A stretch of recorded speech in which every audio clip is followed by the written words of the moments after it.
സംസ്ഥാന സ്കൂൾ കലോത്സവത്തിന് ജനുവരി 4-ന് കൊല്ലത്ത് തുടക്കമാകും. പരിപാടികൾ മുഖ്യമന്ത്രി പിണറായി വിജയൻ ഉദ്ഘാടനം ചെയ്യും. സമാപന സമ്മേളനം പ്രതിപക്ഷ നേതാവ് വി.ഡി. സതീശൻ ഉദ്ഘാടനം ചെയ്യും. നടൻ മമ്മൂട്ടി വിശിഷ്ട അതിഥിയാകും. കലോത്സവ സുരക്ഷ പരിഗണിച്ച 1 കോടി രൂപയുടെ ഇൻഷുറൻസ് പരിരക്ഷ ഏർപ്പെടുത്തിയിട്ടുണ്ട്. കലോത്സവ മാനുവൽ പരിഷ്കരിക്കുമെന്ന് വിദ്യാഭ്യാസ മന്ത്രി അറിയിച്ചു. പരമ്പരാഗത തൊഴിലാളികളുടെയും വിപ്ലവ സമരങ്ങളുടെയും ഭൂമിയായ കൊല്ലത്ത് 62ാം സംസ്ഥാന സ്കൂൾ കലോത്സവം 5ാം തവണ നടത്തുന്നതിന് കൊല്ലം സജ്ജമായി. ജനുവരി 4 മുതൽ 8 വരെ സാംസ്കാരിക നായകന്മാരുടെ പേരുകളിലെ 24 സദസ്സുകളിൽ നടക്കും. ഇക്കുറി ഗോത്ര കലാരൂപങ്ങളും ഭിന്നശേഷി കുട്ടികളുടെ ചെണ്ടമേളവും നൃത്തവും കലാപരിപാടിയായി അരങ്ങേറും.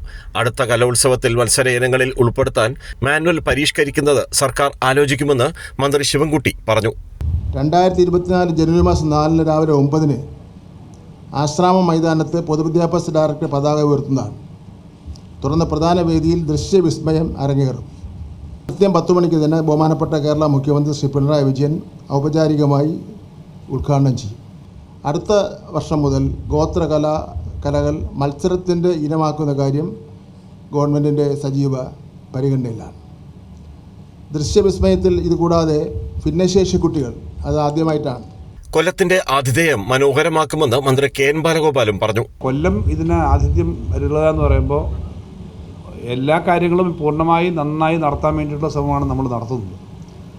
അപ്പോൾ അതിൻ്റെ ഭാഗമായിട്ട് ഇവിടെ പറഞ്ഞു, ഈ അക്കോമഡേഷൻ കൊടുക്കണം, ഇത്ര ആളുകൾക്ക് അക്കോമഡേഷൻ കൊടുക്കുക എന്നുള്ളത് സാധാരണ ഒരു സ്ഥലത്തും ചെയ്യേണ്ടതല്ല. അക്കോമഡേഷൻ സ്കൂളുകളിലാണ്.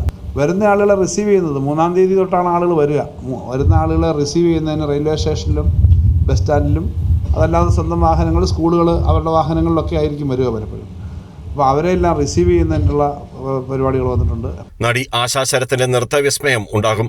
കാലാവസ്ഥാ വ്യതിയാനം കണക്കിലെടുത്ത് കുട്ടികൾ കൂടുന്നിടത്തെ അപകട സാധ്യത വിലയിരുത്തി ഇതാദ്യമായി കലോത്സവത്തിന് ഗ്രൂപ്പ് ഇൻഷുറൻസ് പരിരക്ഷ ഏർപ്പെടുത്തിയെന്നും മന്ത്രി ശിവൻകുട്ടി അറിയിച്ചു. 117.5 പവൻ തൂക്കം വരുന്ന സ്വർണ്ണക്കപ്പ് ജനുവരി 2-ന് കോഴിക്കോട് നിന്ന് ഘോഷയാത്രയായി ജനുവരി 3-ന് കൊല്ലത്തെത്തിക്കും. ജഡ്ജസ് പാനൽ തയ്യാറാക്കുന്നത് വിജിലൻസ് നിരീക്ഷണത്തിൽ നടത്തും.